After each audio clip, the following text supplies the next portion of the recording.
Gusto nyo ba ng pork pochero na super tender at saktong-sakto ang timpla? Today, luluto tayo ng version na hindi lang masarap, kundi extra sa linamnam. I-share ko rin sa inyo ang secret para maging rich at malapot ang sarsa natin. Kaya don't skip, watch until the end. First step, painitin muna natin ang mantika sa ating pan.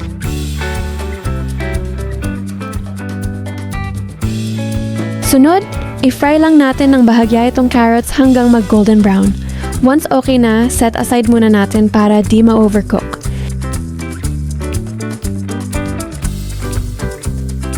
Next, ang bida sa tamis.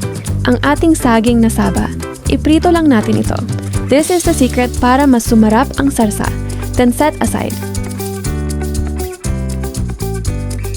Dagdagan lang natin ng kaunti ang mantika at i-sear na natin itong pork. Mahalaga tong step na to para malak yung flavor at maging maganda ang texture ng ating karne. Hayaan lang natin siyang mag-brown ng konti.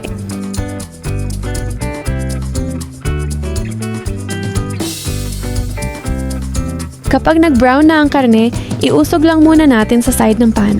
At sa gitna, igisa na natin ang maraming bawang. Sunod, ihulog na natin ang ating sibuyas.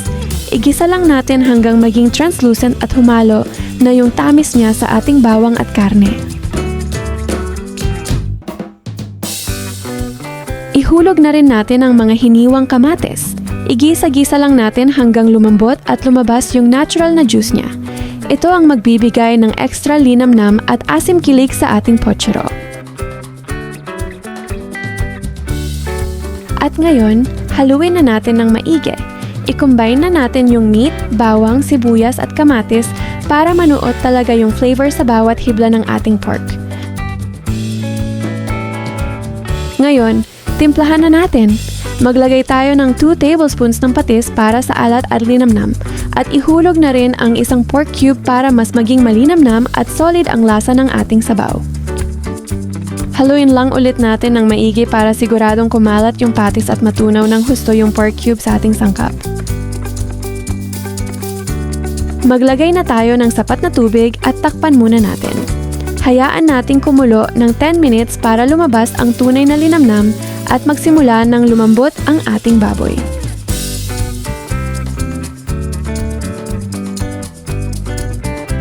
Ngayon, timplahan na natin ng paminta para sa dagdag na anghang at aroma.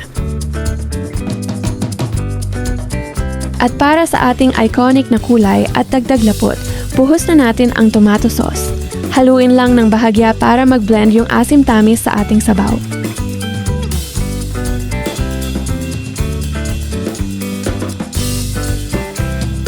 Para mabalance ang asim, maglagay tayo ng kaunting asukal.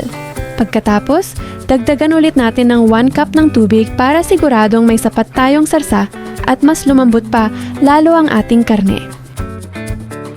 Haluin lang natin ng sandali para mag-incorporate ang asukal.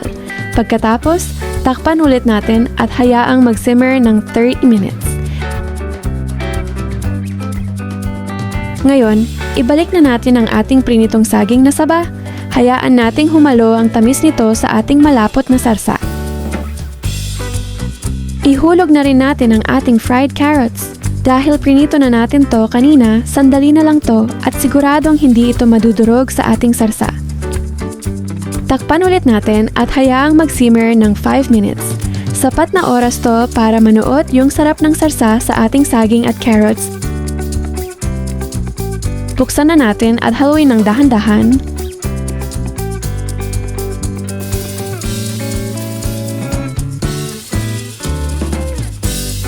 Para sa ating crunch at sustansya, ihulog na natin ang Baguio beans.